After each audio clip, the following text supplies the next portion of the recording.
একটা 5 স্টার হোটেলে পার্টিতে যাচ্ছ, কি পোশাক পরেছো? খোলো খোলো এই পোশাক খোলো। পোশাকটা খোলো, পোশাকটা খোলো।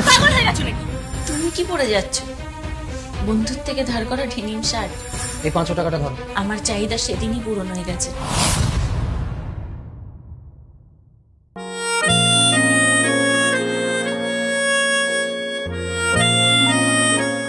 ওরে বাবা, তো অনেক দেরি হয়ে গেল। পূজা, এই পূজা, তাড়াতাড়ি করো।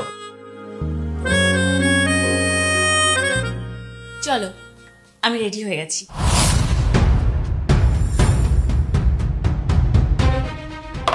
এটা কি পোশাক পরেছো তুমি? হ্যাঁ, এটা 5 স্টার হোটেলে পার্টিতে যাচ্ছ, কি পোশাক পরেছো? খোলো খোলো এই পোশাক খোলো। পোশাকটা খোলো, পোশাকটা খোলো। হ্যাঁ হ্যাঁ, আমি পাগল হয়ে গেছি। একটা 5 স্টার হোটেলে পার্টিতে যাচ্ছ এরকম একটা ভিখারির মতো পোশাক পরে? এই পোশাকে কি খারাপ আছে স্বর্ণ? খারাপ আছে। একটা 5 স্টার হোটেলে পার্টিতে যাচ্ছ, সেখানে আমার অফিস কলিগরা আসবে, তারা তোমাকে এভাবে দেখবে? তোমাকে দেখে মনে হচ্ছে তুমি 5 স্টার হোটেলে পার্টি করতে যাচ্ছ না, সেখানে যাচ্ছ 5 স্টার হোটেলের বাসন মাজতে। পোশাকে কি আছে? সবাইকে বলে দিও আমি তোমার বউ, তাহলেই মিটে যাবে। আরে ভাই, তোমার কি মাথা খারাপ হয়ে গেছে নাকি? ইচ্ছে করে সকলের সামনে আমার মাথা হেড করিয়ে দিতে চাইছো, এটা দেখিয়ে যে তোমার কাছে ভালো জায়গায় পড়ে যাওয়ার মতো কোনো পোশাক নেই। সত্যিই তো নেই। মানে আমার কাছে পড়ে যাওয়ার মতন কিছুই নেই? তুমি আমাকে কি কিনে দাও যে আমি পড়ে যাব? What rubbish! তোমার কাছে ভালো কোনো পোশাক নেই যেটা তুমি পরে যেতে পারো? তাই চলো আমার সঙ্গে, চলো চলো। আরে এসো, আরে এসো, দাঁড়াও এখানে, দাঁড়াও। কি করছো তুমি? আমার ব্যথা লাগছে হাতে। এগুলো কি? তোমার ভালো জামা কাপড় নেই? এগুলো কি? এই যে সুন্দর সুন্দর শাড়ি, হ্যাঁ, এই যে এই যে এই যে সুন্দর সুন্দর পোশাক, এই যে চুড়িদার, হ্যাঁ, তোমার নাকি ভালো জামা কাপড় নেই? এই যে এগুলো কি? এগুলো কি? কি এগুলো? আর শুধু এগুলো না, পাশের ঘরের আলমারিতে তোমার জামা কাপড় ঠাসা, তারপরে তুমি বলছো তোমার পরে যাওয়ার মতো কোনো জামা কাপড় নেই। আমি তোমাকে কিছু কিনে দিই না? এক্স্যাক্টলি। তুমি সবসময় আমার জন্য ভাবো, পরিবারের জন্য ভাবো, নিজের জন্য কখনো ভেবেছো? সব সময় তুমি আমার জন্য শপিং করো, পরিবারের সবার খেয়াল রাখো, অথচ নিজের খেয়াল কখনোই রাখো না, নিজের জন্য কখনো কিচ্ছু কেন না।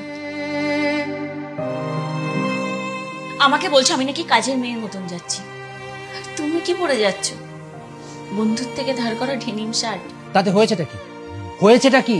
আমি যদি একদিনের জন্য এই ডেনিম শার্টটা আমার বন্ধুর থেকে ধার করে পরে যাই, তাতে অসুবিধাটা কোথায়?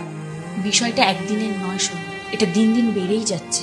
তুমি সব সময় খেয়াল রাখো আমার কাছে কোনটা আছে, কোনটা নেই, কোনটা কমতি আছে, কিন্তু নিজের কমতিগুলো, নিজের না থাকাগুলো সব সময় হাসি মুখে তুমি মেনে নাও, হাসি মুখে লুকিয়ে রাখো।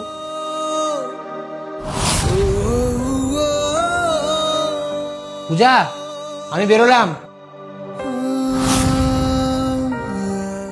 কি ছেঁড়া জুতো?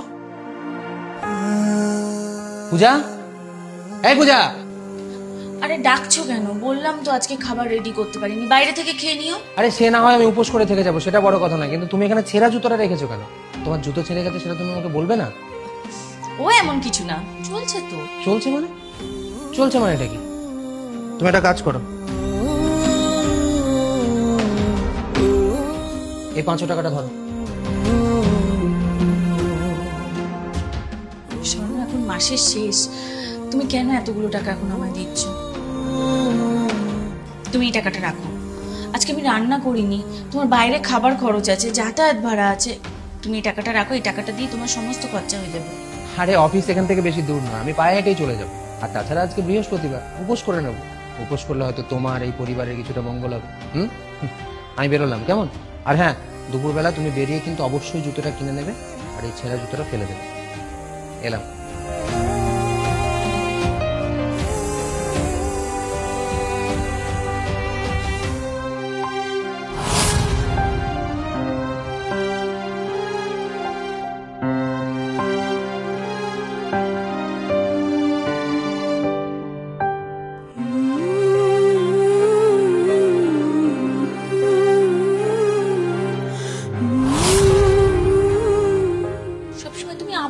কেন ভাবো? নিজের কথা কেন চিন্তা করো না? তুমি আমার পরিবার পূজা, আর ছেলেদের দায়িত্ব হলো নিজের পরিবারকে দেখে রাখা, সামলে রাখা, তাদের ভালো খারাপ, প্রয়োজন অপ্রয়োজন সবকিছু নজরে রাখা। তার জন্য আমাকে যদি ছোট ছোট কিছু জিনিস স্যাক্রিফাইস করতে হয়, তাতে হয়েছেটা কি? পূজা, আমি ভবিষ্যতের কথা চিন্তা করে এগোচ্ছি। কাল যখন আমরা বাবা মা হব, তখন আমাদের অনেক দায়িত্ব বাড়বে, আর সেই ভবিষ্যতে সেভিংস করার জন্যই আমি এত কিছু চেপে চলছি। এখন আমিও যদি অন্যদের মতো নিজের উপরে খরচ করতে শুরু করি, তাহলে আমাদের ভবিষ্যৎটা সুরক্ষিত হবে না। আমার চাহিদা সেদিনই পূরণ হয়ে গেছে, যেদিন আমি তোমার চোখে আমার খুশির গুরুত্বগুলো দেখেছি, যেদিন থেকে তুমি আমার জন্য নিজের ছোট ছোট চাহিদাগুলো, খুশিগুলো স্যাক্রিফাইস করতে শিখেছো। শোনো, তুমি খুব ভালো একজন হাজবেন্ড, যে নিজের দায়িত্বগুলো সঠিকভাবে পালন করে, কিন্তু এভাবে নয়। নিজের জন্যও ভাবতে হবে, স্যাক্রিফাইস অবশ্যই করবে, আমিও করব, কিন্তু প্রয়োজনীয় জিনিসগুলোতে নয়। ভালো থাকা, ভালো খাওয়া, ভালো জামা কাপড় পরা, এগুলোতে স্যাক্রিফাইস নয়। স্যাক্রিফাইস করতে হবে শুধু ফালতু খরচগুলোতে। বাহ, আমার বউ তো অনেক কিছু বোঝে। আমি এতদিন যা স্যাক্রিফাইস করেছি তার সমস্ত প্রতিদান আজ আমি পেয়ে গেছি। আজ থেকে আমি আমার বউয়ের সমস্ত কথা শুনে চলবো। প্রমিস? প্রমিস। আচ্ছা শোনো, এবার কিন্তু দেরি হয়ে যাচ্ছে, তাড়াতাড়ি তুমি এটা চেঞ্জ করে ভালো কিছু একটা পরে রেডি হয়ে নাও, আমাদের পার্টিতে যেতে হবে তো নাকি? হ্যাঁ, আমি এক্ষুনি রেডি হয়ে নিচ্ছি। আচ্ছা দেখো তো এখান থেকে কোন জামাটা পরবো।